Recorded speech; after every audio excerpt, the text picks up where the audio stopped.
I'm Theo. And I'm Juliet. And this is Apologies Accepted. We offer an entertaining look at some of the big issues in history by examining public apologies of the famous and infamous. We're looking at politicians, serial killers, actors, and you. Send us a public apology you would like to make, and we'll read it on the air and give you a chance to redeem yourself or just get some guilt off your shoulders. We're here for you. Once a week, maybe more if you're really, really sorry.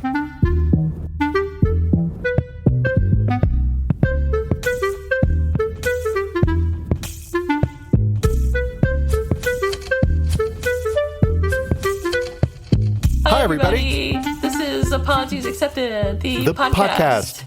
And I'm not Theo. And I'm not Juliet. And what I want to know today, the burning question on my mind, is what's shaking bacon? What's shaking bacon is so much nothing. Work, work, work, as always. I should just have a sign that I wear around my neck that says nothing is going on other than work.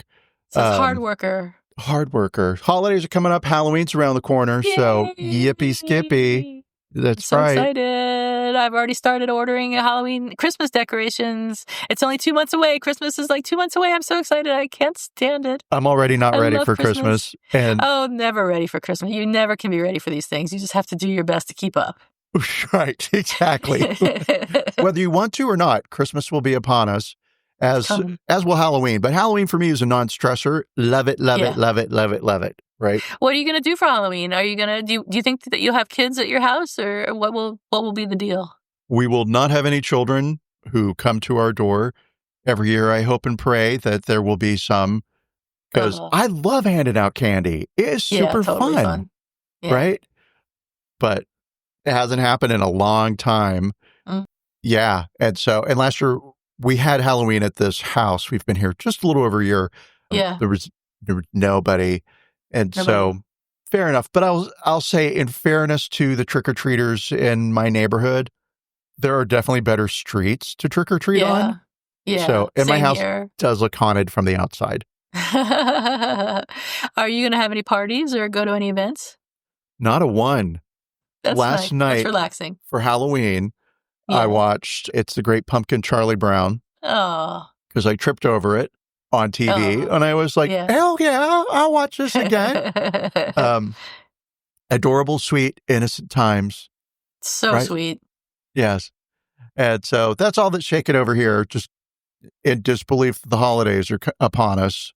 I know. I'm thrilled, though. I went down to the storage space yesterday to get my velvet pumpkins out of storage so I could put them out, and I've got a wreath out and some other little things, just some skull coasters and some fun stuff just for Halloween, and then I'll put them away and put out some fall stuff after Halloween, and then finally after Thanksgiving I'll be allowed to put up Christmas decorations, because I'm not allowed to until after Thanksgiving. Really? So, same. It's the rule. I understand that rule. I do. Kind of. I would have the Halloween stuff up. I would have the Christmas stuff up. Christmas stuff up at Halloween. Probably December 1st. December 1st, November 1st. Well, you're way more into Christmas than I am. I love Christmas. Yeah. So much. Here it comes. Get ready. Here comes the Christmas talk. But other than that, though, I mentioned in the last episode that I'm going to Ashland, Oregon for the Shakespeare Festival, and we're going to see The Tempest and King John. Oh. And The Tempest has got actors of color, I believe, and King John is all of the parts are played by women. So it should be really cool. Oh, that should be amazing. It should be great. And did I tell you this? I was reading in the paper, the Ashland, Oregon paper, that the person who's the artistic director now, the new artistic director of the Oregon Shakespeare Festival, is a Black woman, which is super cool. And she's been putting on more diverse plays and more diverse, putting on plays in more diverse ways. Yeah. And there was a columnist in the Ashland paper that was complaining about this because people are stupid and suck. And he was saying, one of his things was, he's like, we don't need this here in Ashland because we're 91% white. Well, and I mean, hello. Okay, guess what? You can go and watch the whitest white Shakespeare productions of all time online. There's thousands. Anywhere, any time of day. I mean, isn't it sort of the point that you're all white, that we need more diversity? And also, isn't it also supposedly an international festival? So you're supposed to be having people coming from all over the world who are hopefully not 91% white like you ignorant assholes are. Well, other than you missed the point of Shakespeare entirely, which is that the reason the plays still survive today, they are 400 years old, is they lend themselves well to adaptation. They're meant to be flexible, and Shakespeare himself adapted his plays as needed to meet situations and circumstances at times. So, it's not some holy grail that can't be touched. The point of Shakespeare is that it's still living, being the works. Shakespeare was a fucking genius. The man and is very dead. This columnist for the Ashland paper is a fucking idiot. So that really made me mad. And it made me think twice about moving to Ashland because A, I hadn't realized that Ashland was 91% white. I mean, how fucking boring can you get? So I don't know that I want to live there anymore. I'm thinking seriously about not moving there. Not that we had decided that we were going to move there or anything. It was just an option. But a thing. It was a top runner in the possibilities.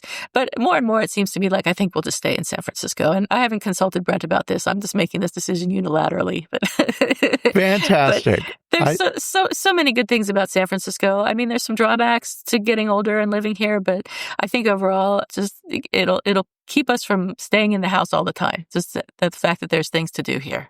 I will say, having moved from a diverse city to a city that was much less diverse, that it is jarring, and there is a difference between places where there's diversity and things are normal, and then places where there's not diversity.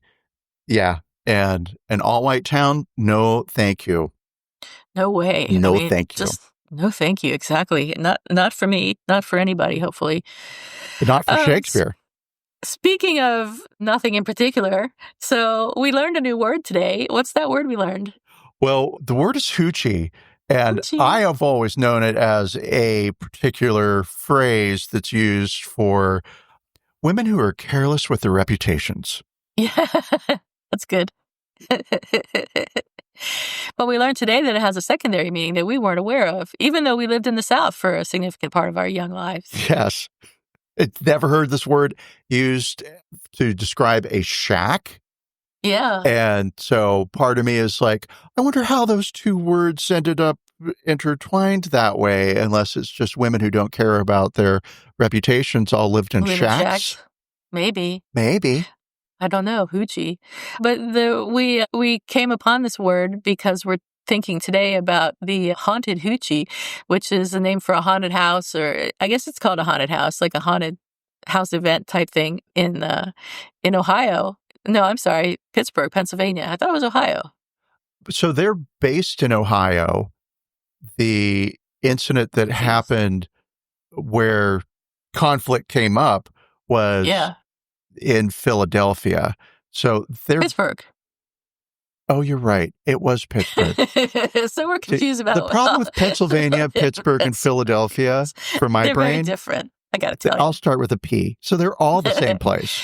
Pittsburgh and Philadelphia. Sure. So the 28th edition of Haunted Hoochie's annual Swastika-Saturday drew criticism in 2018 when the Haunted Attractions event overlapped the mass shooting at the Tree of Life Synagogue in Pittsburgh on October 27, 2018. So this was almost 4 years ago now. Can you believe it? A man named Robert Bowers entered the Pittsburgh, Pennsylvania synagogue, reportedly screamed, "All Jews must die," and then killed 11 and injured 6 others, including 4 law enforcement officers, during a bris ceremony. So people got mad about that, and people got mad that the Haunted Hoochie called their event Swastika Saturday, and that it overlapped this terrible event on the same day. So a band that was scheduled to perform at the event canceled its performance, saying, "We have canceled our performance at the Haunted Hoochie tonight. We do not condone or promote hate speech or racism in any way and cannot be associated with a place that promotes a Swastika Saturday. Sorry for anybody hoping to see us perform tonight, but we must take a stand." So the next day, Haunted Hoochie went to Facebook and said, "Please let us make one thing clear and apologize right now for any insensitivity on our part. We show you the darkest, sickest, depraved parts of the world we all live in. We definitely aren't Nazis. It's a haunted house. It's all about the horrors we face here on Earth. We also don't condone murder, torture, suicide by shotgun, or birth by sledgehammer. We are here to shock and awe and terrify. It does make us sad that this country is being divided against and killing each other. Don't fall for the illusion that one race or religion is better than another. Peace, love, and light." So there was some backlash to that apology. I wonder why. I know. So if we were going to rate that apology, we would rate it pretty much as a 0, because they said they apologized, but it was very defensive. And it was not really an apology in any true sense of the term. But they posted a second apology. And I'm going to go ahead and read that second apology now. So that apology said, also posted on Facebook, "We screwed up big time. On behalf of the entire Haunted Hoochie staff, we first and foremost extend our sincerest condolences to the families affected by the tragedy in Pittsburgh and the Jewish communities of the area.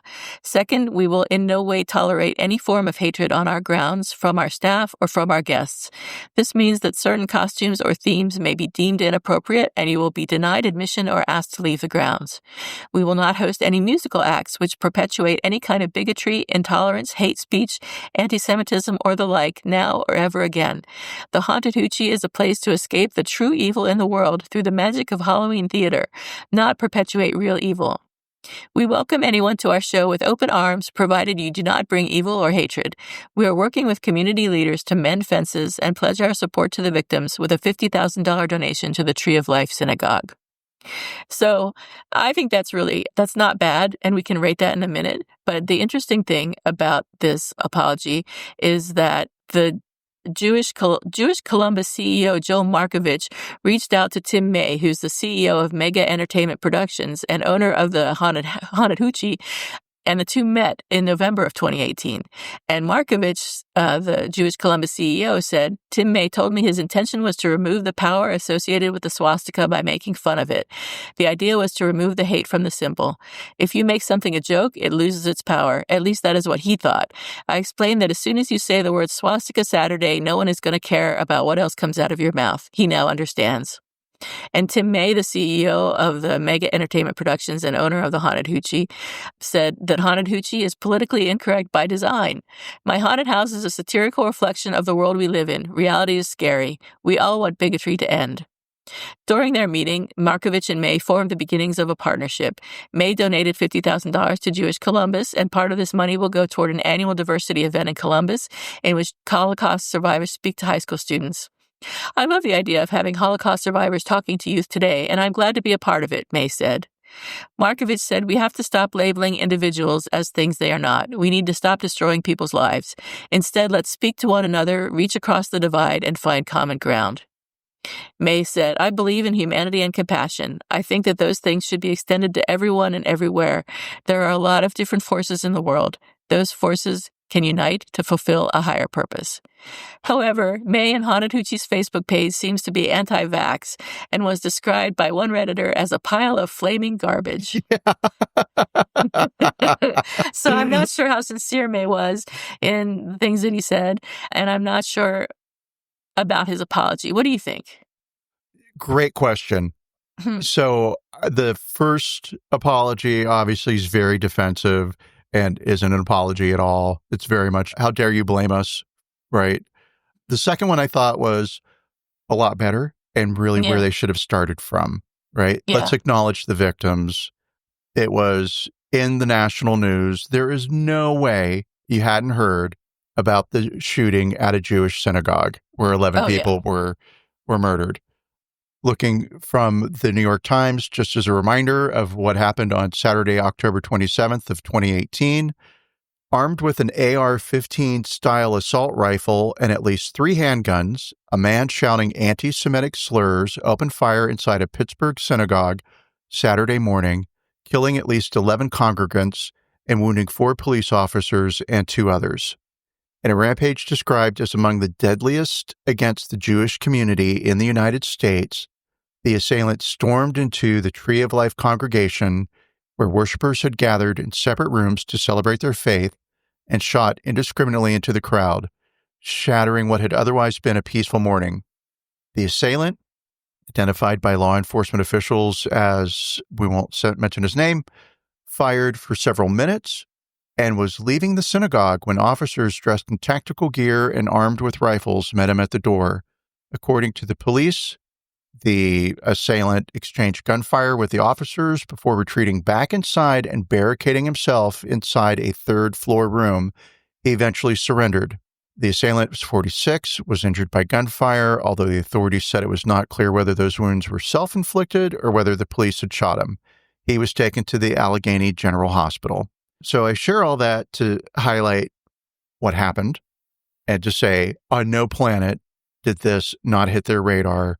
I don't care how busy you were preparing for Swastika Saturday night.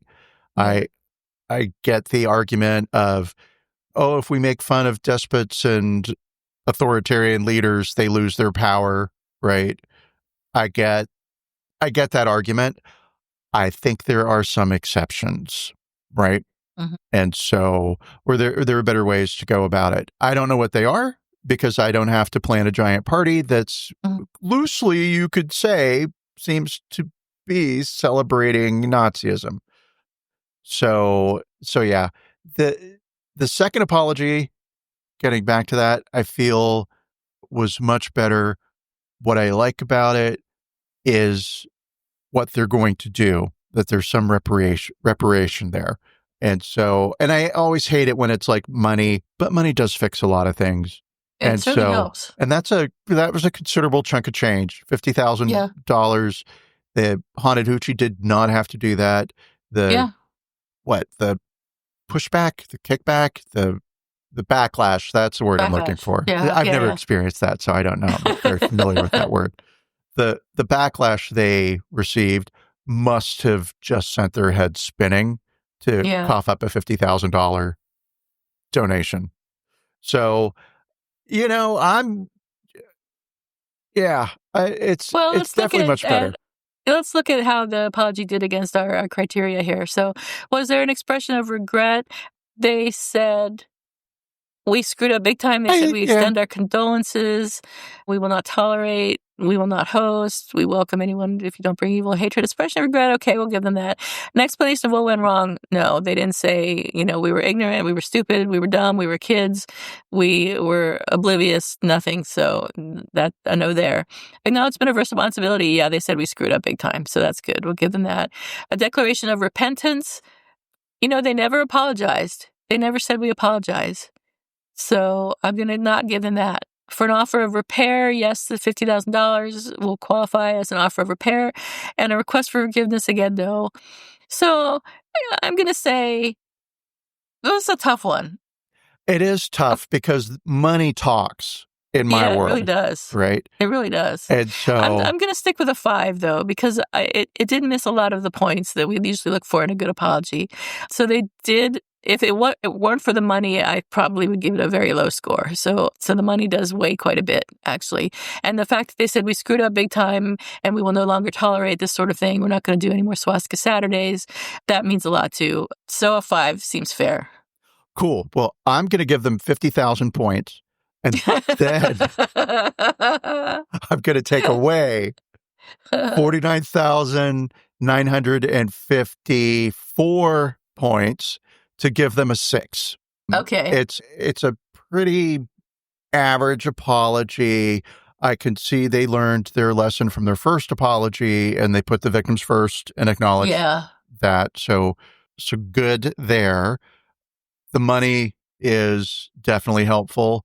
I like the fact that they will, and here let's quote, we will not host any musical acts which perpetuate any kind of bigotry, intolerance, hate speech, anti-Semitism, or the like, now or ever again. And it's the word again I really like, because it's like, I know. When did they do this? Oh, okay, great. Who was there previously? Yeah. The Rolling Hitler Brothers? Because sounds like you may have had some acts in there that might have. So it's a good solid 6, and it's because of the sizable donation. Otherwise, 4 to a 5. Yeah. Okay, fair enough. All right. So do you have an apology expected or a who's sorry now today? Actually, I've got a little bit more on this story. Oh, you do? Let's hear it. Because I have to delay while I shuffle through my brain for like, oh, sorry now, because I had one and then it's gone. Oh, and I remember what it was. So cool. Okay. So why is the swastika bad when it started off good? Right? Let's take a quick look at the history. I know why it's bad. I do. Okay. I can hear the groans. Sure. Oh, no, don't. Okay, ready? The history of the swastika.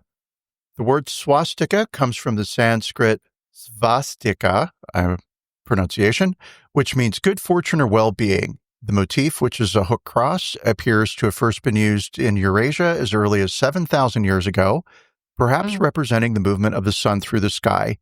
To this day, it is a sacred symbol in Hinduism, Buddhism, and a couple of other religions. It is a common sight on temples or houses in India or Indonesia. Swastikas also have a history in ancient Europe, appearing in artifacts from pre-Christian Europe cultures. The discovery of the swastika as a historic good luck symbol, the symbol experienced a resurgence of interest in the 19th century as a result of growing European interest in ancient civilizations of the Near East and India. During his extensive excavations, the German archaeologist Heinrich Schliemann discovered the hook cross on the site of ancient Troy. He connected it with similar shapes found on pottery in Germany and speculated that it was a significant religious symbol of our remote ancestors. So that's sort of that tie-in to Germanic Europe, right? Heinrich Schliemann, who never did anything wrong in his entire life, the most amazing, most loving archaeologist of all history. Now, he was a horrible person. I'm sure everybody's aware of that. I've never heard of him. Well, let me tell you the story of Helen of Troy and Heinrich Schliemann. So, of course, you've heard of Troy, the Battle of Troy, right? And there was archaeologist, a guy who really loved history, and he loved Greek mythology, and he was convinced that Troy was an actual city. And so Heinrich Schliemann went to Iran, Turkey, wherever Troy is. I forget. I don't know. Somewhere around there, right? He went, Iran? No. It's going to be close to Greece. I can hear Brent slamming his head against his desk. How, Theo, are you so stupid? And yet, and me too. You have a microphone in front of you to amplify your stupidity. So anyway, Heinrich Schliemann's the guy who found Troy. And this was at a time when historians and archaeologists were sort of like, oh, the mythic past, it's all stories and fiction. And when was this that he found Troy? Do you know approximately? In the 50s? Yeah, late 1800s. Late 1800s. Late 1800s. And, oh gosh. And so he's a bad man because he carted off a lot of what he found. And it, of course, found its way into museums, but also into his pocket. Museum of, Yeah. So he stole a lot of artifacts from the site, or you could say he found them and kept them, right? Yeah. But he sort of smuggled them out. So he wasn't finding and keeping, he was smuggling them out. But so Heinrich Schliemann is credited with having discovered the Tracian site, or Troy, right? Yeah.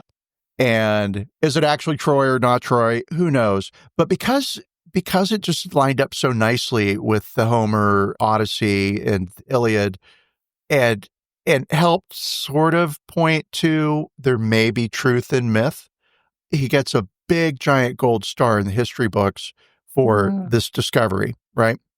But not a nice guy. And there's something about he was married twice, and I forget what all happened, but it sounds like an interesting story. I'm going to look for a book about it because I have a book now that I used to know all about the Trojan War because we translated a bunch of that shit in Latin class, but I don't remember any of it. So I have a book about the Trojan War that I'm going to read now as soon as I get off my butt and start reading it. But would like to read a book about this Schliemann guy because it sounds like that would be an interesting story. Oh, it's right up there with Tutankhamun, right? And the, I could say Harvard Carver, and that's not it. Whatever his name is, Lord Carver, the guy who, don't know, air quotes around, discovered Tutankhamun's tomb, right? Rediscovered, right? Yes, rediscovered. Thank you. Yeah. I'm so white. He discovered it. It was his. He basically built it. Okay, so Heinrich Schliemann discovers this shape in Troy and recalls that, oh yeah, in Germany there's some pottery or some vessels or whatever. I've seen this shape before, right? And so clearly, and this of course is what archaeologists did back in the day, you take your discovery and you pin an idea on it that's just true. So there must have been this massive culture that stemmed from Germany down to Greece 7,000 years ago, right? Where people all worship the same being and this was culture that was lost and blah, blah, blah. Have a nice day. Not true, right? But, okay, so getting back to this. So there was an interest in the late 19th century in ancient civilizations, in large part thanks to Heinrich Schliemann and a connection of this symbol to a culture that lived in Germany. In the beginning of the 20th century, the swastika was widely used in Europe.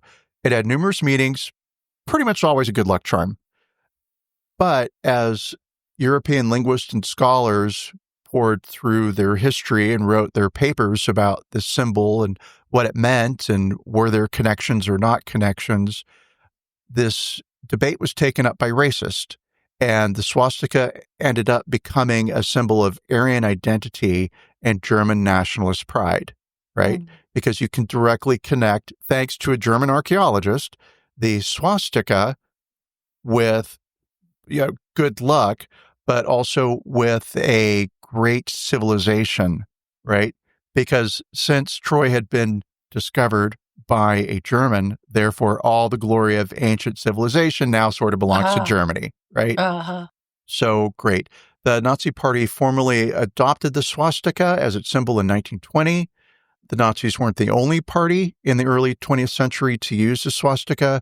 It was used by a number of far-right nationalist movements, always with the idea that racial purity was a part of the symbol of the swastika now, right? In Mein Kampf, Hitler writes, I want to do this in the worst Hitler impersonation.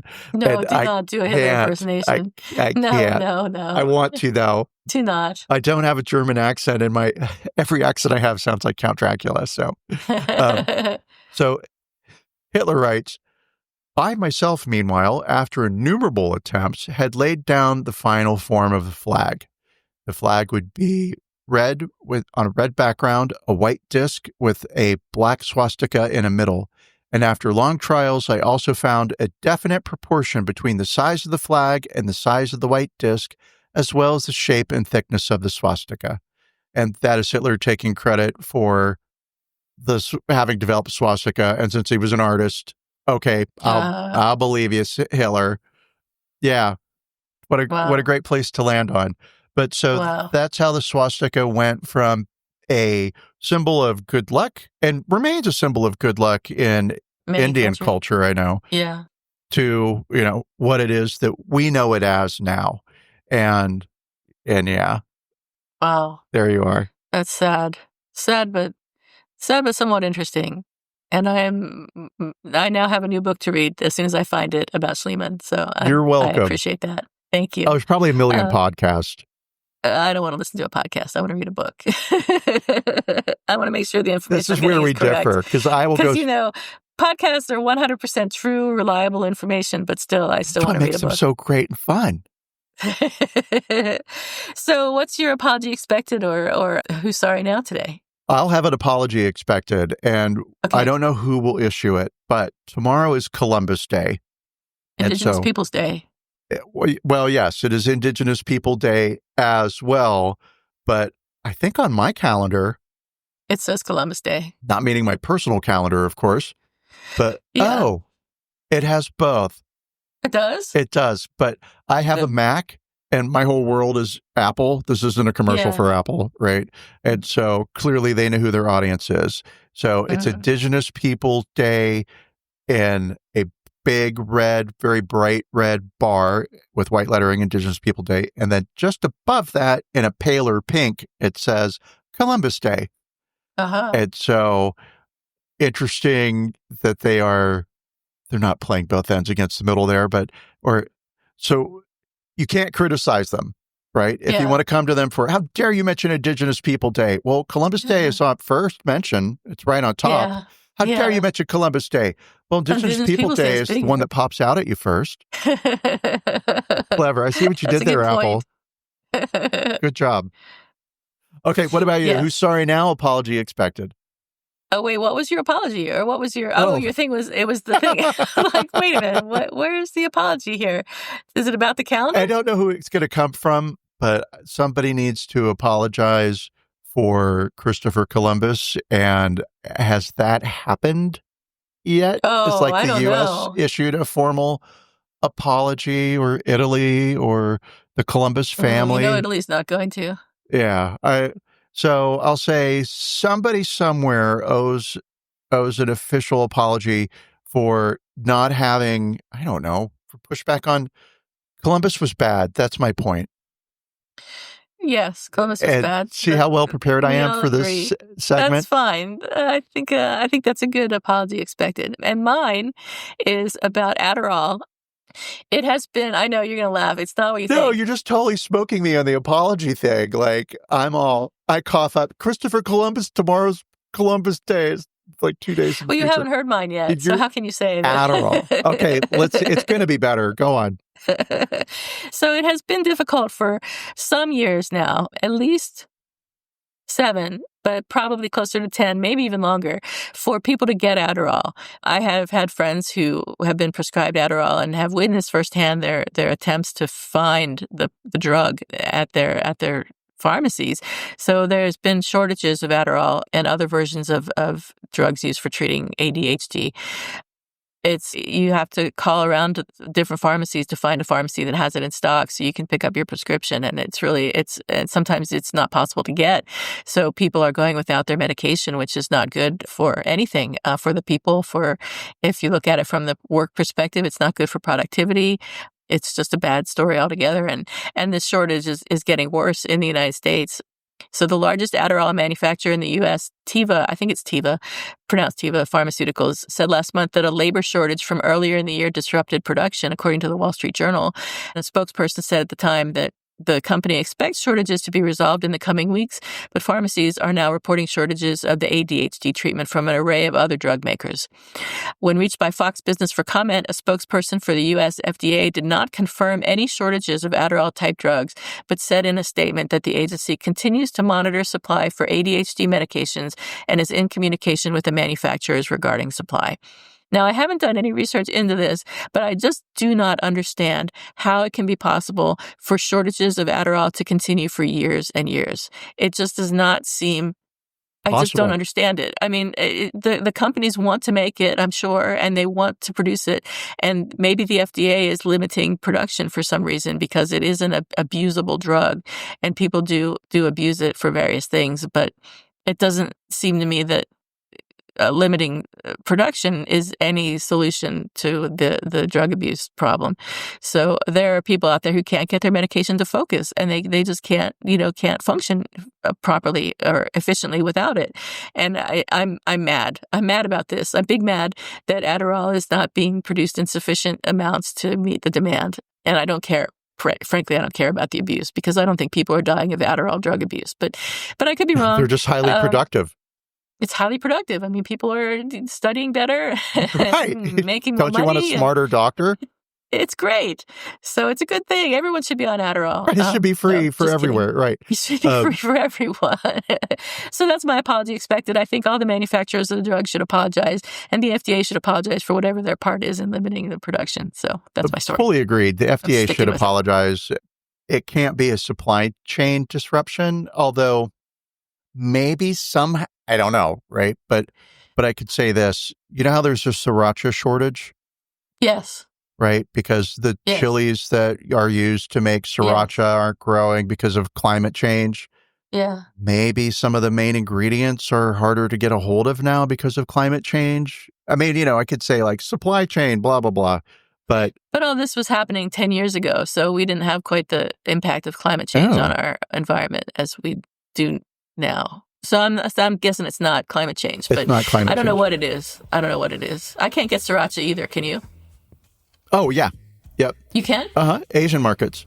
Oh, okay. Oh, cool. I haven't tried Asian markets. Thanks. Yep. I went to an Asian market specifically for sriracha. And may I say, I skipped over many rip-off brands of sriracha at the fancy grocery stores. Everybody's got like a sriracha thing now.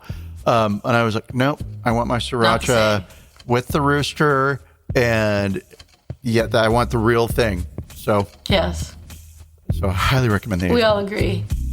And we demand Adderall. And sriracha. So on that note, bye. Bye. Take care, everyone. Stay cool, cucumbers. Bye. Bye.